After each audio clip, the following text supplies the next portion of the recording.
Welcome to the deep dive. We're doing something pretty fascinating today, looking at this unexpected mix of Zen philosophy and, well, pickleball. Exactly. Yeah, when you first hear it, you might think, what does ancient wisdom have to do with paddles and a plastic ball? But, as we'll see, applying Zen can actually be a surprisingly good way to improve your game, stay calm, and just enjoy it more. And that's pretty much our mission for this deep dive. Mm. We've basically gone through a conversation with ChatGPT all about Zen and pickleball, and we've pulled out the core ideas. Right. The goal is to show how these aren't just like abstract theories, but actual techniques you can use. We're hoping for some aha moments, Mm. where mindset clicks with performance. Yeah, totally. Okay, so let's jump right in. What are the main Zen principles that our source mentioned for pickleball? Okay, so the discussion boiled down to about 6 key things. The first is staying present, mindfulness, The basically. mindfulness, right? Think of it as paying attention deliberately right now without judging it. In pickleball, that means focusing just on the next shot, how your body feels, your breath, Right. right then, not dwelling on the last point you lost or worrying about the serve. Yeah, that makes total sense. It's so easy to get stuck on a bad shot or, freak out about match point. Yeah. So how do we actually do that on the court? Well, one really simple practical thing is taking a slow, deep breath just before you serve. Okay. That little pause, it just centers you, brings you back to now. It's a small ritual, but it can really ground you. I like that. Super actionable. You can do it every single point. Okay, what's number 2? Second is accepting and letting go. Non-attachment in Zen terms. Non-attachment. Yeah. So in pickleball, you acknowledge a mistake ball hits the net, you blow an easy shot, but then you consciously choose to release it. Just let it go. Hmm. Because hanging on to those errors, that just fuels negativity and hurts the next point. You have to accept mistakes are just part of the game's flow. That's a really good point about the emotional spiral. It is tough to shake off a bad miss sometimes. All right, third principle. Third is playing with effortless action. This connects to the Zen idea of wu-wei. Way. Wu-wei. Now, it doesn't mean being lazy or not trying. Think of it more like action through non-action. It's about trusting your practice skills, letting your body respond naturally, instead of overthinking every move or forcing shots that aren't there. Ah. It's very close to being in the zone or finding that flow state. So kind of getting out of your own way and letting muscle memory take over. Exactly that. Then number 4 is embracing the journey, or what's often called beginner's mind. Beginner's mind. Right. This means approaching every match, every practice with curiosity, open to learning something new no matter how good you are. Even top players benefit from seeing each game as a fresh chance to discover. That's a great way to look at it. Keeps you from getting stale or cocky. Okay, number 5. Fifth is finding that balance between focus and relaxation. Seems like a contradiction. Yeah, a little, but it's about being alert, engaged, but not tense. Like a calm lake, still on the surface, but with a steady current underneath. Okay, I like that analogy. You're ready to react, but not so wound up you make silly errors. Makes perfect sense. Mhm. You need readiness, but not rigidity. Got it. Yeah. And last one, number 6. Sixth is respecting opponents and the game. This taps into Zen ideas of compassion, sportsmanship. Mm-hmm. It's recognizing your opponent gives you the challenge you need to improve, and playing with gratitude, win or lose, just for the chance to play. That's a really thoughtful approach to competition. It shifts it away from just being enemies, more like mutual participants. Yeah. Okay, so those are the principles. How do we actually start, living these on the court? Our source got into specific drills, right? Yeah, it did. Mm. To put these into practice, the conversation suggested several drills. First up, the breath serve drill. Okay. Simple, just before you serve. Slow, deep breath in, hold it a sec, then exhale fully as you start your serve motion. Focus on the feeling of the breath. It centers you right before that key action. So, direct application of mindfulness right before the serve. Good one. What's another drill? The silent rally drill. Get a partner, rally back and forth, but absolutely no talking. No talking at all. None. No strategy, no nice shot, no groans. It forces you to really tune into the game's rhythm, the sound of the ball, your partner's movement, your own body, deepens that nonverbal connection to the present rally. Huh. That sounds like it would really crank up your awareness of, like, the nonverbal stuff, the pure feel. Oh, interesting. Next drill? The one-point meditation. After every single point, win or lose, take a deliberate pause. Mentally reset. Acknowledge the point, then consciously let it go. Okay. The source even suggested a small physical reset, like Shake your wrist out, quick bounce on your toes, just something to physically and mentally wipe the slate clean before the next point starts. That's smart, creating a little ritual to stop the emotional reaction train. What else? The soft hands drill. Rally with your partner for a while using only dink as near. Just dinks. Just dinking. Yeah, it forces you to focus on that delicate feel, relaxed grip, better touch, minimal effort. Great for practicing that effortless action Wu Wei and a really crucial part of pickleball. Yeah, dinking is huge. Yeah. Focusing on it mindfully like that makes a lot of sense. Any others? Yep. The random target drill. Instead of aiming for a specific spot, consciously let go of needing pinpoint control. Just hit the ball over, then notice where it goes. No judgment. Seems counterintuitive for accuracy, maybe. A little, but it helps you trust your instincts. Play in the moment, not get locked into a pre-planned shot that might not be right. Gets you out of your head. I can see that getting out of your head. Okay. And the last drill in this set. The walking meditation between points. Between points, don't rush or stew. Take a few slow, mindful steps. Feel your feet on the court. Ground yourself physically. Find calm before the next rally. Stops frustration building up. These all sound like really concrete ways to actually weave Zen into playing. Okay, but pickleball gets intense. What about pressure? Big moments. Yeah, the ChatGPT conversation hit that directly. There's a drill called Pressure is an Illusion. The core idea is training your mind to stay relaxed and focused even when the stakes feel high. Okay, how does the pressure is an illusion drill work? Walk us through it. Well, first, you simulate pressure in practice. Maybe play a casual game, but call out certain points as game point just to ramp up the mental state. Right, create the feeling. Then, in those moments before the shot, consciously focus on your breath. Slow, deep inhale, full exhale. And crucially, detach from the outcome. Instead of, I have to win this, think, just execute this one shot well. Remind yourself the pressure feeling is just a thought. That's a really potent mental reframing. And our source mentioned something simple, almost quirky, to add here. Yeah, smiling. Smile just before you serve under pressure. Smiling? Really? Yeah, it sounds maybe too simple, but smiling actually relaxes facial muscles, which signals to your brain you're not under threat. It can genuinely ease stress, practice it in drills, and your body starts responding better to real pressure. Wow, that's fascinating. A simple physical act having that mental kickback. Yeah. Anything else on pressure? There was a great, concise mental cue. Just the ball, just the shot. Okay. When pressure mounts, narrow your focus. Just track the ball coming at you, then focus purely on executing your swing. Blocks out the score, the opponent, everything else. A laser focus. Exactly. And a little bonus tip. If you feel overwhelmed, lightly tap your paddle on the court. Quick physical reset. Those are super helpful, actionable things for the heat of the moment. Okay, now the conversation went somewhere really interesting. This idea of becoming one with the court. What does that even mean for pickleball? Right. This is where it gets a bit more nuanced, maybe deeper. Becoming one with the court is about developing this really deep awareness and connection, a fluidity with your playing environment, moving beyond playing on the court to feeling like you're part of it. Sounds almost meditative. How do you even start cultivating that? The conversation suggested several practices. First, a grounding exercise. Before playing, just stand still.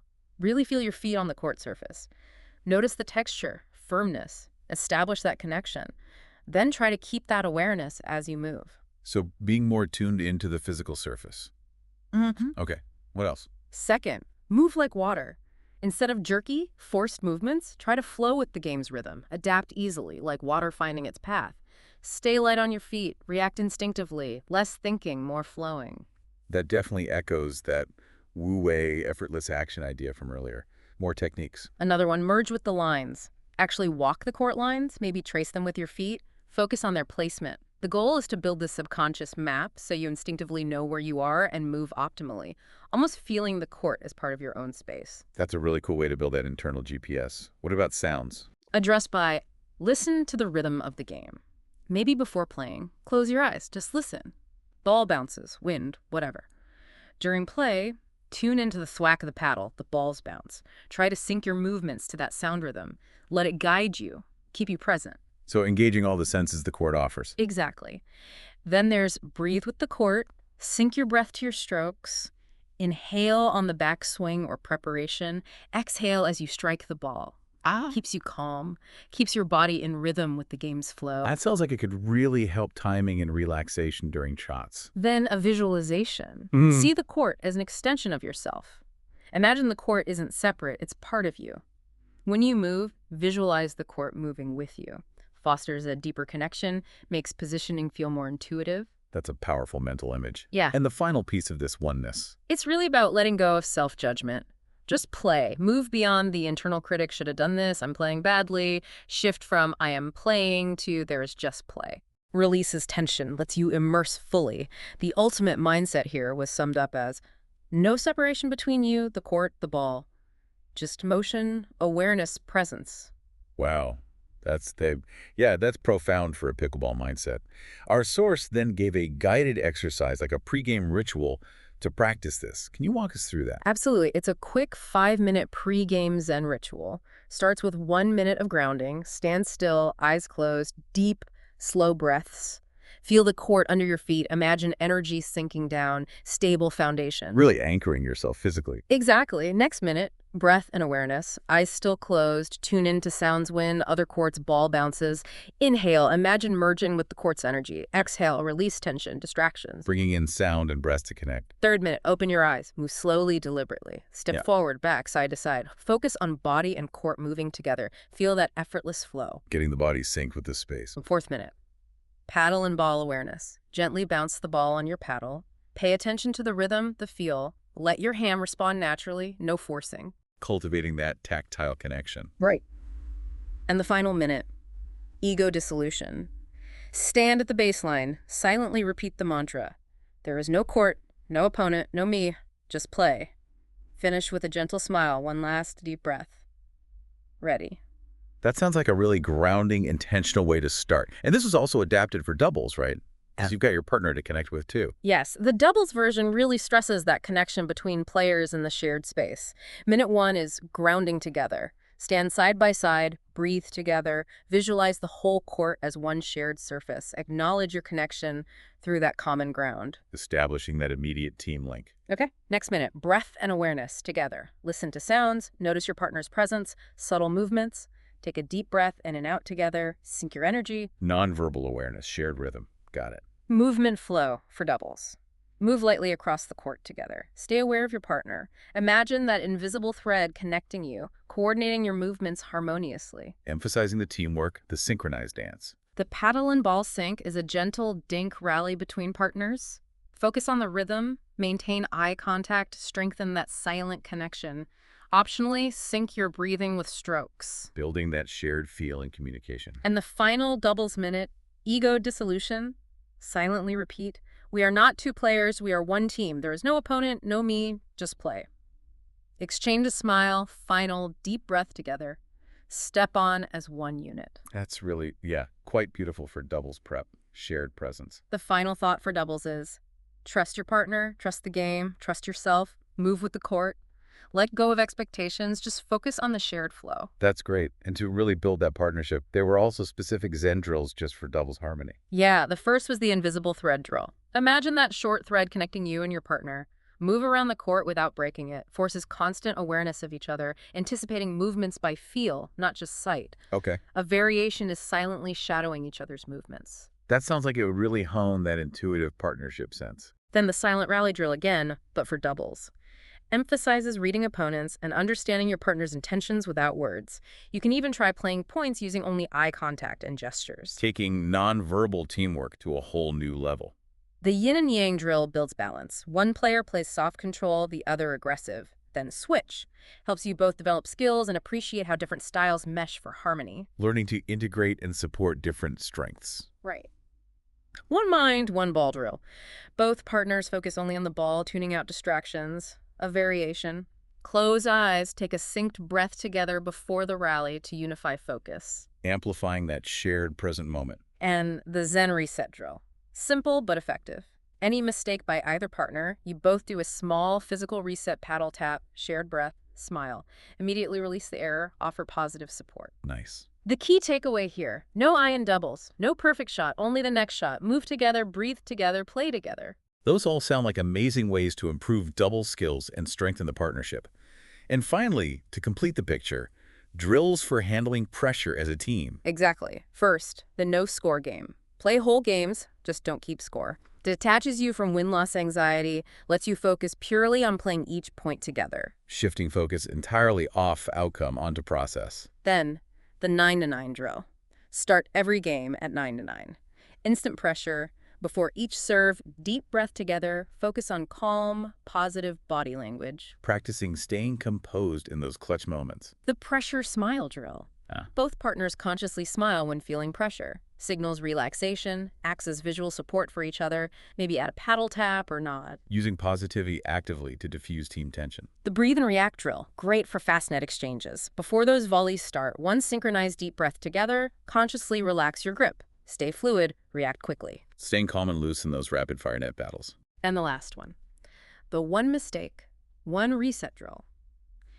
Error happens. Both players do a tiny shared physical reset, quick turn away, deep breath. No dwelling. Build instant team recovery.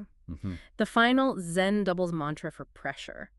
Pressure is just an illusion. The court is the same, the net is the same, the game is the same, only the present moment matters. This has been, wow, such a surprisingly deep dive. It's really fascinating how these ancient Zen ideas can apply so directly, so practically to pickleball. Absolutely. We've seen how they offer real tools.